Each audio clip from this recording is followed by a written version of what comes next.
A group of jazz fans have banded together to preserve a piece of music history. News 12 Connecticut's Ted Koppy has the unlikely story of how the group pulled an iconic piano from obscurity and gave it a new home at a Westport jazz club.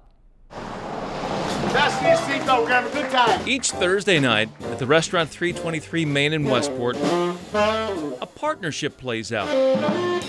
Not only between these musicians and the audience, but in the story of how this piano got here. Many of these jazz fans chipped in to pay for this 1937 Steinway. And the piano has sort of been like a rallying point. That's Rabbi Greg Wall, known around Westport as the Jazz Rabbi. Wall says this 79-year-old piano has been a rallying point because it's no ordinary used Steinway. The rabbi says he first found out it was for sale this spring when the technician who had the daunting task of keeping the previous piano in tune told him about these iconic ivories. Marco comes up to me and says, I know of a piano in New Canaan. It used to be at the Village Gate, a very famous jazz club. A very famous club in Manhattan where a long list of very famous players used this piano over the years. A memorial plaque that came with the Steinway reads like a who's who of American jazz, including Thelonious Monk, Bill Evans, and Count Basie.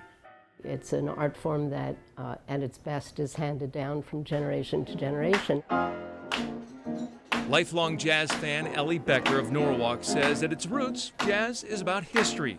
And the history in these 88 keys so resonated with the audience here, they helped Rabbi Wall raise the $11,000 needed to buy the piano in just 1 week. For the professional saxophonist and host of Thursday Night Jazz, it goes beyond history and crosses into the spiritual.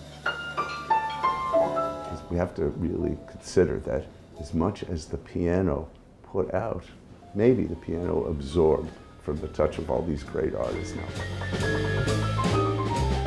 Artists who he says would no doubt cheer the fact that it's back in front of a jazz audience where it belongs.